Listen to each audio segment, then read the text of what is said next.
Hello there, and welcome back to my channel. My name is Ben Chapman, and today we're going to be showing you WWE Payback 2020, the second pay-per-view of my rebranding WWE save, and this is where we're going to start to see some of these branding, these new visions for this company, start to fall into place as we start to push past the old guard and into a new era.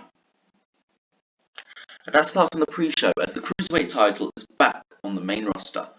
And this is my final of a tournament which was held on Heat, which is just like a B-show which I do.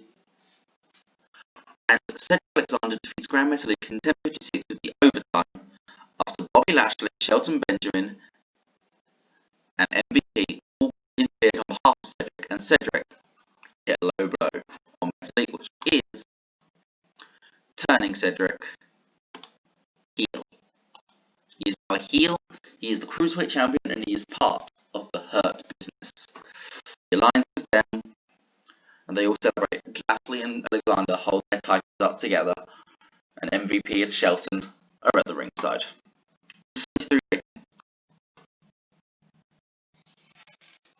We then get in his first match for the WWE, and in his first match in general in years, Nigel McGuinness versus Buddy Murphy. Nigel McGuinness is back in the ring, and he's taking on Murphy, and he beats Murphy in just under 10 minutes with London Dungeon.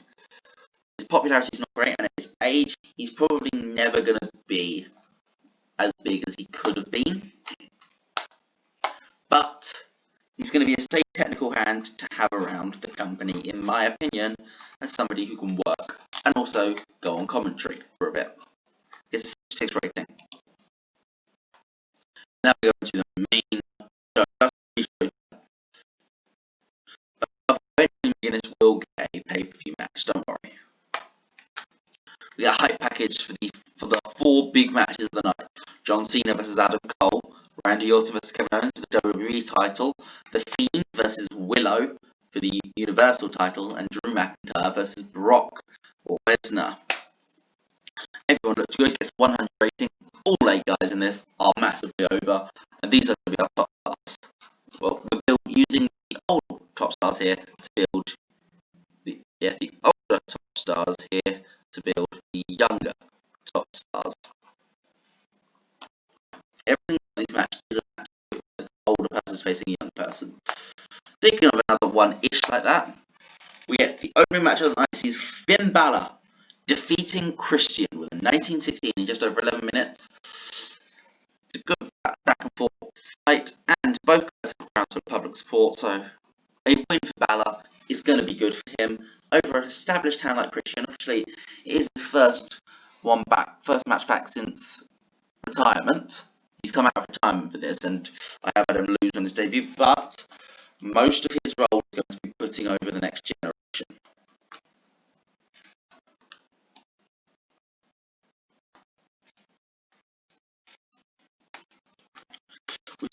And then speaking of people who are putting over the next gen, Rey Mysterio teaming with his son Dominic to take on Andrade and Angel Garza. The winner will be facing the New Element tomorrow night on Raw.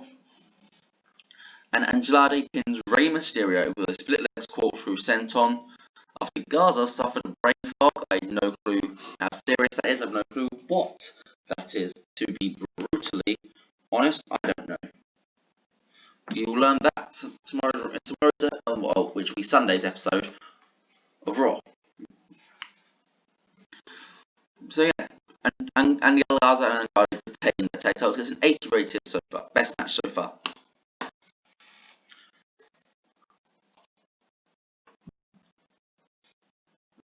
And well, it's no longer the best match so far as Big E puts on a classic with King Corbin. And he gets a big ending on the King to make defense number 1 of his Intercontinental Championship, his first pay-per-view defense, his first defense in total of this run of his as Intercontinental Champion. And that's a great match for a mid-card title. And 88 is going to be massive for both of these guys and the title's prestige. Yeah, I mean, there's not really much else to say, to be honest. We get hyped for our first of our major match of the night. It's Adam Cole vs John Cena, and it gets a 75 rating, okay? Not too good, but Adam Cole dominates Cena. He's quicker, he uses his pace to his advantage. He hits Canadian he hits the Panama Sunrise on Cena, he hits the crossbody, which is the finishing move, it seems. He hits the last shot. And pretty much he spends 8 minutes just hitting moves and then dodging. And Cena pretty much can't touch him. And it puts over Cole massively. It's a 75 rating though.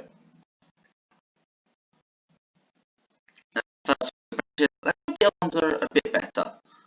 Well, this one is absolutely. The Motor City Machine Guns are our new SmackDown Tag Team Champions. Because I'll be honest, I don't want these two in the tag team scene. As bad as the tag team division is, I think they are so much better as singles guys. But Machine Guns defeats Cesaro and Nakamura when Shelley makes Nakamura tap out to the Border City stretch.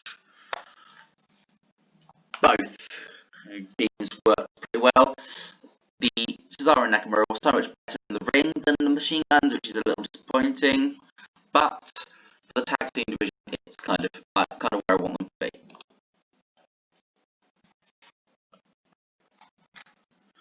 We then get the United States Championship, and it's almost as good as the other mid-card title, as Ricochet is defending against Seth Rollins and Samoa Joe. Ricochet wins after pinning Rollins with a standing shooting star press. Ricochet makes his second defense of his US title, but the key thing is Samoa Joe was never pinned. Gets an 87 rating overall.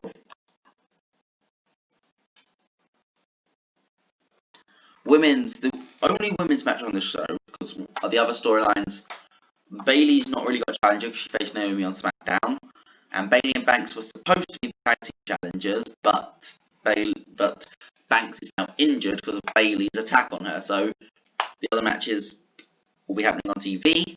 This is the match which got on pay-per-view, and it's Charlotte Flair losing and putting over Bianca Belair as the future of this women's division. Bianca Belair is going to have a long title reign, trust me. I'm pretty sure this feud with Charlotte isn't the last time these two are going to fight.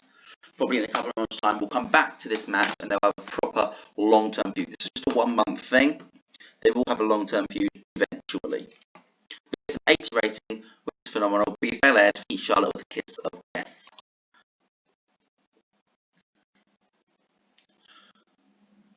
I think this is the last of our undercard matches, I'm not certain though. We see Tommaso Ciampa get first on the main roster, his first big pay-per-view match, and he defeats The Miz. He wins against The Miz. And yeah, to be fair, it's a pretty straightforward match. The Miz keeps trying to cheat and use Morrison at ringside, but Ciampa has none of it and just brutalizes The Miz, making him tap out in Project Ciampa 2. It's a 53 rating. Good stuff. Honestly, this is the last undercard match. I honestly can't remember a lot of matches on this card. But this is Bobby Lashley versus Mustafa Ali for the TV title. Still part of the Open Challenge. Bobby Lashley defeats Ali, makes him tap out to the Dragon Sleeper. And yeah, that's another retention for Lashley. We are going to have to start looking at potential new people to go against Lashley. But we will be having a draft soon. Don't worry, there will be a draft soon. And things will be shaken up a little bit.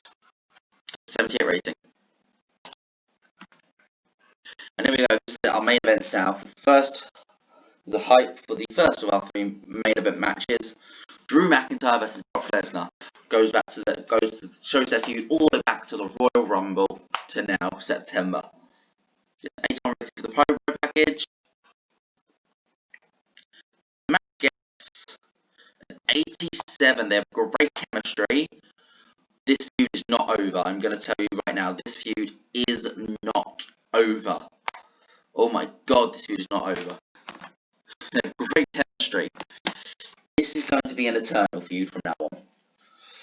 You know, everyone, these are going to be arch rivals. They're going to keep coming back to each other again and again and again and again. An 87 rating match, 99 for Lesnar, 98 for McIntyre. Hall and Drew wins with the Scotch drop. I reckon we go a bit longer. I reckon this time next year, I reckon they can get in the 90s for that match. Get Kevin Owens versus Randy Orton, the WWE title match, the second of our triple header. And that gets a 92. Brilliant. As Randy Orton defeats Kevin Owens in 11:33 with the punt kick to make his first defense of his WWE Championship. His 14th title, I think. Not sure. But it's a 92. Should that have been the main event? I'm not sure, to be honest. Yeah, Kevin Owens is put down to his knees. Punt. 1, 2, 3. And the main event, I'm now starting to think this might have been a risk putting this as the main event. It's Bray Wyatt versus Willow. Was it the right decision? No. It absolutely was not the right decision. It was a disastrous decision. Because of the road agent, I put the wrong road agent in. It was supposed to be Ron Simmons doing this match, not John Garbrook. Oh no, that's frustrating. That is very frustrating, you know. It was the wrong decision to put this main event. I thought these guys could carry a main event scene. They couldn't. I'll be honest, Jeff, this is probably his last hurrah as a main eventer now. Because of that rating, this is going to be his last hurrah. He's not going to. This is his. If he'd have done well in this match, he might have got more chances. He didn't do well. Actually, no, fair. He did get an 89 rating. It was. I can't really blame Jeff, but the match wasn't good, and I'm gonna have to. So these guys, unfortunately, they're not main event. I'm afraid. It's sad, but it's true that these guys are eventually going to fall out of the Universal title picture and go to upper mid card. Willow probably sooner than Bray. It's a little disappointing, but in game, that's what we got to do. Fiend was also in last hour in a 12-minute all-out match. That's still, doesn't it? And both the guys were actually Fiend's last hour. So it was probably our chance anyway. Unfortunately,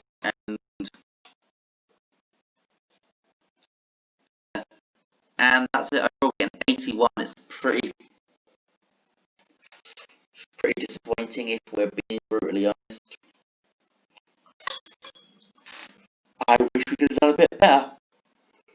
Considering how good our TV has been recently, our pay-per-views have been really disappointing. The SummerSlam was disappointing, this was disappointing. Our TV has been great. But we're not building to the TV, we're building to pay-per-views, and the pay-per-views have not been good at all. Things need to change. But I think if I look over, there's nothing in this card which I thought was outright bad at all. Everything was good. Some things were just more good than others. I've been Ben Chat. That was Payback. Next pay-per-view is Clash of Champions in a month's time. So week 3 of October. We've got 8 episodes before then. I'll see you around.